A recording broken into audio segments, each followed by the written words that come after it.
Beneath the wide, unforgiving expanse of the prairie, a colossal figure limps, a bison, once a towering monarch of the grasslands, now a grotesque testament to nature's darker quirks.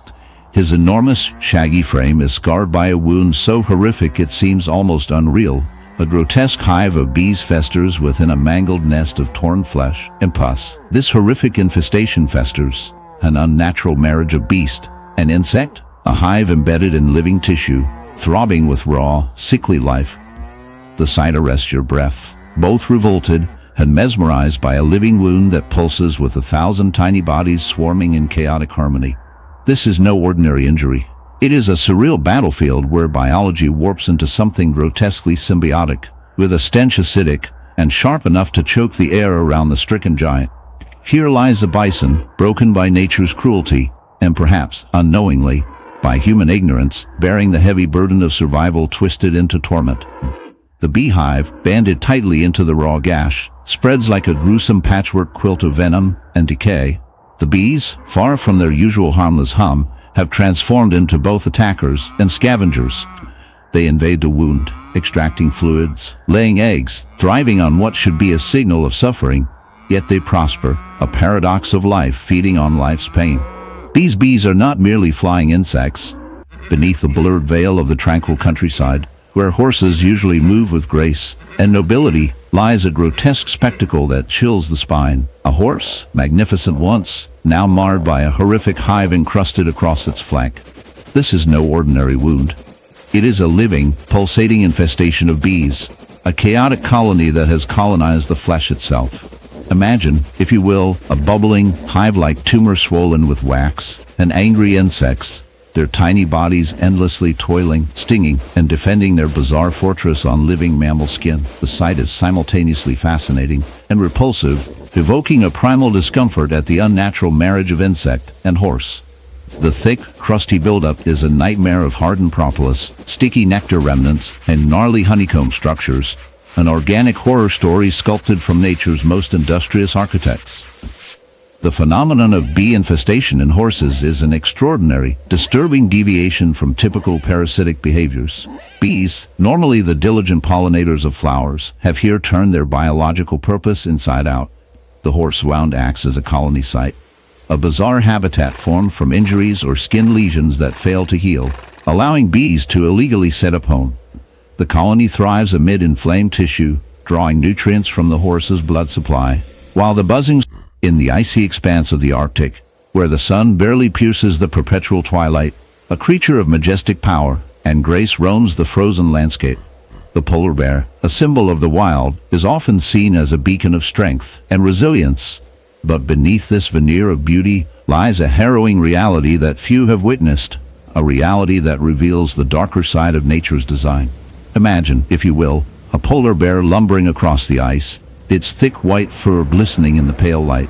But as you draw closer, the horror becomes apparent. A grotesque barnacle wound festers on its side, a gruesome testament to the relentless forces of nature and the fragility of life in this unforgiving environment. Barnacles, those seemingly innocuous crustaceans, are often dismissed as mere hitchhikers of the ocean.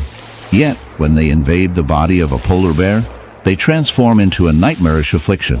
These tiny creatures, with their hard, calcareous shells, attach themselves to the bear's skin, burrowing in with a tenacity that is both fascinating and repulsive. The wound, a gaping maw of infection and decay, is a breeding ground for bacteria, a festering reminder of the bear's struggle against the elements. As the barnacles multiply, they create a grotesque landscape of white and yellow, a stark contrast against the bear's pristine fur. Each barnacle, a tiny fortress, siphons nutrients from the bear's body, weakening it further, turning the once mighty predator into a shadow of its former self. The infestation is not merely a physical ailment. It is a harrowing metaphor for the interconnectedness of life and the impact of environmental changes. As the Arctic warms, the ice melts, and the habitats of both polar bears and barnacles shift.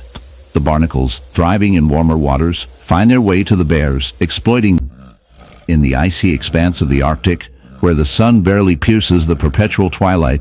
A solitary figure lumbers across the frozen landscape. This is not just any bear. It is a polar bear, a majestic creature that embodies the raw power and beauty of nature. But as we draw closer, the sight that greets us is not one of grace and strength. Instead, we are confronted with a horrific wound, a grotesque testament to the harsh realities of survival in this unforgiving environment. The bear's once pristine white fur is marred by a gruesome infestation of barnacles, their hard, calcified shells clinging to its skin like a macabre necklace of suffering. This is not merely a physical ailment. It is a chilling reminder of the interconnectedness of life and the often brutal consequences of existence in the wild. Barnacles, those seemingly innocuous marine creatures, have found an unlikely host in this polar bear. Typically associated with the hulls of ships or the rocky shores of coastal regions, these crustaceans are opportunistic filter feeders that thrive in nutrient-rich waters. However, in a bizarre twist of fate, they have latched onto the bear, exploiting its body as a living substrate. The barnacles, with their hard outer shells, create a painful burden for the bear, digging into its flesh and causing open wounds that ooze with infection. Each barnacle is a tiny fortress, a testament to nature's relentless drive to survive. But in this case, it is at the expense of the very creature that has become their unwitting host. As we delve deeper into the biology of this infestation, we discover that barnacles are not just passive hitchhikers. They possess a remarkable ability to sense their environment, using chemical cues to locate suitable surfaces for attachment. In the case of our polar bear, the barnacles have found a warm, moist area on the bear's body, likely a result of injury or irritation. Once they latch on, they secrete a powerful adhesive that bonds them to their host, making removal nearly impossible without causing further harm.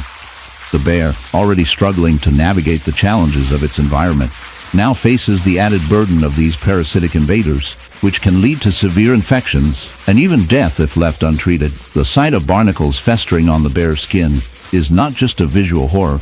It is a stark reminder of the fragility of life in the Arctic. As the climate warms and ice melts, polar bears are forced to venture